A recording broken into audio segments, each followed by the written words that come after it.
Welcome to Market of the Moment. I'm Sharon Terhune, the Sales Manager and Vice President for Fidelity National Title, joined here with Mr. Don Tchaikovsky, Me.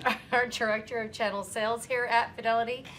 Wow, Don, we are in the middle of October. I know. Okay, look how spooky it is over here. We've got the pumpkin going scary. on. We got jack-o'-lanterns. We got foliage and all kinds of things going on here. I know. We are in the fourth quarter. I can't believe it. I honestly, it's hard to believe. I know, right? Now it's time to start thinking about 2024 business and all of that. So it is. I think we're going to be talking about that for the next 3 months. I think quite so. honestly. Yeah. What are you doing to build for 2024? Because it's almost getting too late to start thinking about it. Right. So, yeah, exactly. Who are we joined by today? Well, today Who's our we are special joined guest? by Mr. Dave Panozzo, one of the owners of the Panozzo team group. How do we refer to ourselves? Team. All right, the Panozzo team. It's like a sport. Exactly. It's kind of like a blood sport right now, but yes, it's a sport. And you guys are over at HomeSmart. Yes. Okay. So you and Kim run the team. Yes. And so maybe you can tell us a little bit about the team and how long you guys been in business, what the team looks like, what you're out there doing all the time, where's your market, all that good stuff. Just go.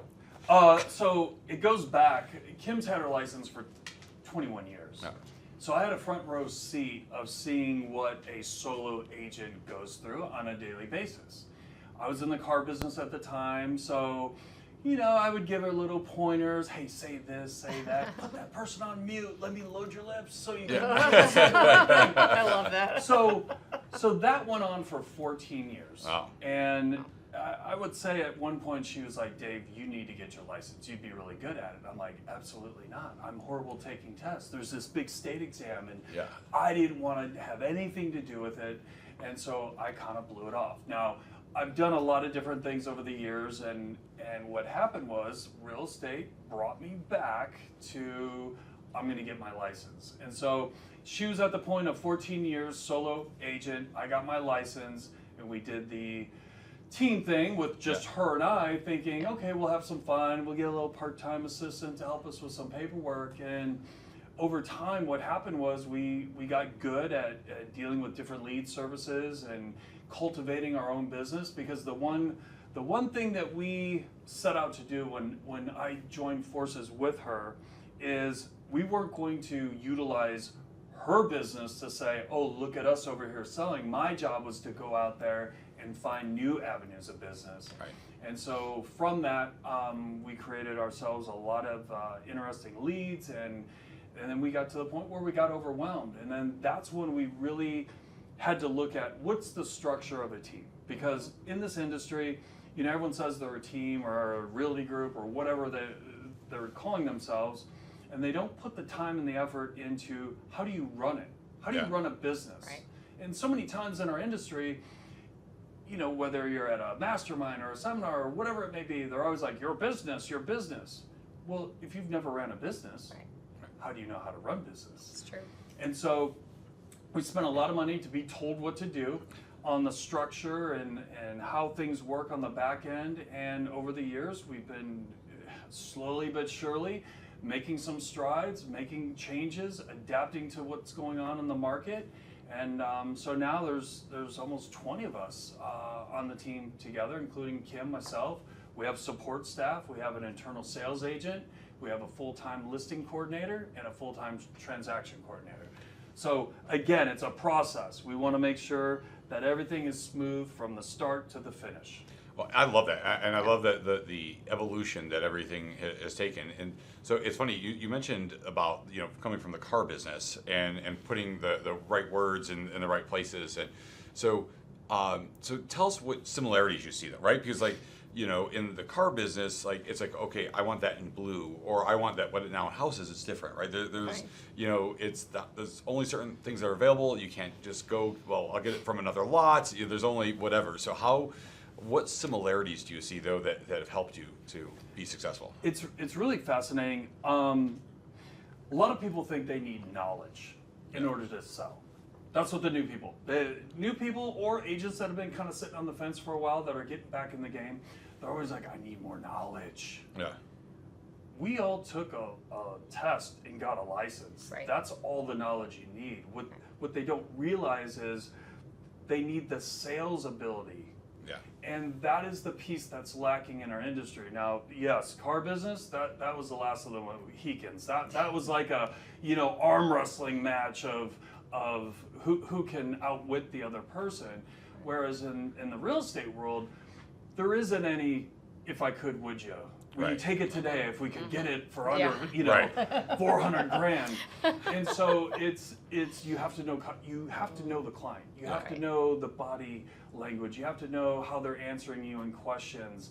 And by the way, texting, is not, you don't negotiate in texting, okay? Right. And I feel a lot of people are afraid to pick up the phone and talk to their clients or talk to another listing agent or a buyer's agent because they don't know really what to say. Right. And that's where the sales part of this comes into play. You're always selling. You're selling everybody. You're selling the lender. You're selling the other agent across the table. You're selling your clients. I mean, it's maybe even title. You're selling title on There stuff. you go. Hey, can you do the paper? Love Hey, can we this. close early? There you go. Come on, you can make this happen, right? But that's really what it comes down to. And that's the piece that we're finding, every little notch, because everyone, it's kind of like baking a cake. That's what sales is, right? You don't just get the box from the grocery store, stick it in the oven, and then 2 seconds later you have a cake. It's a process. You got to preheat the oven. You got to put the batter in there. You got to put the eggs. You got to stir it. You got to put it in. There's all these steps involved in sales, and that's the piece that we're finding that a lot of agents aren't seeing that piece because of the market that we've kind of seen over the last 2 or 3 years. Well, and I think that's a good point. We were actually just in a conversation yesterday about how, when you go to real estate classes and school and all of that, and even the CE classes, none of it's about sales. No. And so we're consistently having conversations with people about how you actually turn it into sales, right? Because if you're going to sit there and wait for the phone, and I've told this story before, I don't know if I've told it on here, but we had a brokerage in one of the offices, or in the same parking lot as one of our offices, and the owner of the brokerage had called me over and invited me to come and meet with one of the new agents. And he just asked, he said, can I come over to your office and meet you anytime? Like if I have questions, I'm like, well, I'm never there. I'm like, I'm literally never there. Right. And then he would just call me randomly and was just like, hey, I'm over at the office. So I asked him one day, why are you in the office so much? And he's like, well, I'm waiting for somebody to come in. And this was like the rest of the complex was mostly medical. So it was funny that like nobody's walking into this Remax office just suddenly like, oh my gosh, I needed to buy a house. I was wondering if you're here to sell me one. So it's funny that that's kind of the mentality. Well, we were saying too that can you imagine the talent level that would come out of real estate school into the real estate business if there was credit hours for your licensing. I get it. You have to know all the rules and the regulations and things, but that maybe is half the classes, and the other half are how to sell real estate, how to really do the best for your client, represent your clients the best, and work with all of the ancillary companies that you have to work with and things like that. I mean, you're spot on. Just because you're really good at paperwork, right, and your documents have no errors does not make you a salesperson. Right. Okay. Yeah. I mean, I'll argue that with anyone that wants to chat about that. It's about how are we making the client feel. Is the client feel good about this? Yeah. Regardless of what the paperwork is or the circumstances, it's all about the client. Right. And again, I think in this day and age, we're coming off a market that's been very unique. Okay, I saw what Kim went through back in 08. Mm-hmm. Totally crazy, right? Now That we've was seen crazy it. time. Yeah, we're not going back there. No. We've seen it uptick over the years, and so now you have agents that have gotten into the industry in the last 3 to 5 years, and their set of skills was: how much over do you want to ask? Are you willing to waive appraisal and take it as is? Yeah. Right. Now I know there's a little more than that, right. But the people that just got off their real estate exam and got their license and just by chance was in the right place at the right time, these scenarios did happen. Right. So now we're in a market to where that's not happening. Yeah. And it's very fascinating to me to see now how people are handling themselves. So Dave, how do you and the team differentiate? How do you guys go out and find business now? What does that look like? Because it is different, right? You don't just have to, wait for that phone to ring and get that one person. That's another whole show. Right, I know. Yeah. Well, we're gonna tease that. We're gonna tease that one right now, Sharon. We're gonna talk a little bit about that now, and then we're that's gonna a 10-hour documentary. I was just gonna say, I don't think that's a quick answer. Okay, so we've been fortunate over the years to be connected with a lot of different lead sources. Okay, and think of the lead source pie as your Zillows, Realtor.com, UpNest, Ideal Agent, all these different. Mm-hmm. They're all going after the same amount of people. Mm-hmm.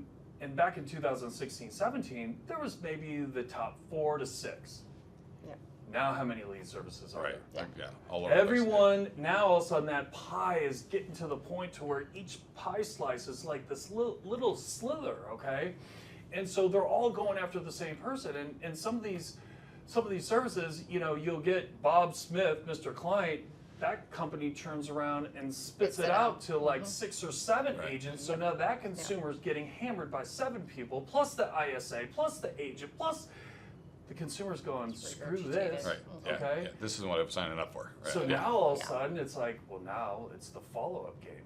Yeah. So what's your follow-up game look like? Are you one that only calls or emails once or twice? Or are you sticking in with it for 15, 30 days, or maybe once a month on some of those that never answered you? Because again, those people have almost like a hangover from all the calls and all the craziness. So lead service, those have dwindled down, okay? Mm-hmm. We're finding the quality of lead and stuff is a lot different, okay? Plus everyone's wanting, right? They want money. Right. Yeah. They want the dough up front. Yeah. Right. So for me to pay money to get something back in return, has to have a return. Yeah. you kind of have to outweigh that. So we have a little bit of the lead game playing, okay? Yeah. Open houses are amazing right now because what we're finding is there's a lot of agents that came off of, like I said, the last couple of years, where if a client calls someone on our team and says, Dave, oh my God, this house popped up, let's go take a look at it. Guess what? We're gonna go take a look at it. Yeah. Most agents are like, well, let me see, it's Saturday. You know what? They're having an open house. Why don't you go swing by, tell me what you think. If it looks good, and then I'll write it up. Well, guess what? Right. Don't send your clients to my open Yeah. house. Right. All is fair. Yeah. That is something we should be taking our clients and showing them the house. Absolutely. Okay? Yeah. So Dave, I know you do open trainings sometimes, and we're going to come back and talk about that a little bit more. You're going to join us for another episode. So but on Thursdays you do trainings in your office, correct? That are open. Yes. Okay. So we actually have a branch office of HomeSmart. We're self-contained, and we're located over in the Air Park. And so every Thursday from noon to 1:30, we'll have a training. And this isn't the ABCs of real estate. It's what's going on in the market. Is there something I'm seeing the agents might be struggling on? We'll adjust our training schedule to deal with just that. Excellent. Okay, so Dave's going to come back with us next week. We're going to talk a little bit more about what that training looks like, what it's made up of. In the meantime, though, if you'd like to get in touch with Dave, let us know. Sharon and I can put you in touch with him as well. Yeah, so I think that we need to check in on Mindy and see what's going on in the market right now. Speaking of all the changes in the market out there, so Mindy, what you got going on out there? In light of the unrest in the Middle East, know that our hearts go out to those families who have a connection in the area. Our home really should be our safe place, and we know that for many right now, it's not. And that's why real estate is so important to me. Now, back here in Arizona, buyers who have been on the fence about the interest rates are starting to look at the long-term implications of buying, and many are turning to those who've bought homes in previous markets and taking notes from them about how they've used those appreciating funds to make big changes in their lives. In fact, we might just be in the best time all year to buy in the Valley. Inventory has increased nearly 25% in just the last 2.5 months, and we often see price reductions from sellers interested in closing before the end of the year around the holiday time. We're actually seeing almost 45% of closings happen with seller concessions. It's markets just like these that we're able to get really creative for our buyers. Sellers are experiencing something a little bit different, but with many sellers becoming buyers, the reason for moving, the right time, fits the budget and location, is going to be the biggest driver of getting them on the market. Expecting slightly longer marketing times, making necessary repairs, and being open to giving concessions to help you get on your way are at the top of our list of tips. The good news here in the Valley is that prices are standing firm and they aren't expected to make much of a dip. So if your plan was to move, I wouldn't wait any longer. Thank you so much, Mindy. We always appreciate your update, and you're always filled with so much great information, and it always ends up playing into everything we end up talking about. It's fascinating. She's right on, spot on, always. So I am curious as to what's going on in the mortgage world. Right. So Miss Amber Kovarik with Guild Mortgage. Amber, what is on the radar in the mortgage world? Have you had a first-time homebuyer ask you lately what programs are available to help them purchase a home? I get that question all the time, and I love that I can enthusiastically say we have a few different options for you at Guild. Two of our most popular programs for our entry-level buyers are a 3-2-1 home program, which is a 3% down conventional loan, coupled with a $2,000 Home Depot gift card at closing and an approximate $1,000 grant towards closing costs. The second most popular program is our exclusive grant program. It's a $5,000 grant towards down payment, and we're buying down the interest rate by 1% for the entire first year of the loan. This program tackles both of our buyers' main concerns, which is payment and cash to close. Now, both of these programs are affordable lending options, which means they come with income limitations on them. But please don't worry about qualifying your clients. Use these tools as a way to get people excited to talk to us and let us have the conversation to really understand their needs and desires so we can build a strategy that helps them accomplish their goals. If you have any questions on these programs or anything else we can do for your clients, please don't hesitate to reach out. And as always, my team will be available for all of your weekend pre-qualification needs. Thanks. Amber, thank you so much. We appreciate your updates. We really need to work our way back to that free money we used to talk about a couple years ago, right? The free money. I don't know if we're going to be talking about free money, but maybe we're going to talk about better money. I'll sell for better money, not even free. Yeah, excellent. So, okay, well, thank you guys. We appreciate you both, and thank you everybody for joining us. Dave, thank you for hopping on with us today. And then we'll be back next week, talk a little bit more about what those trainings look like, and we'll go from there. So we'll see you next week. Thank you. Ciao.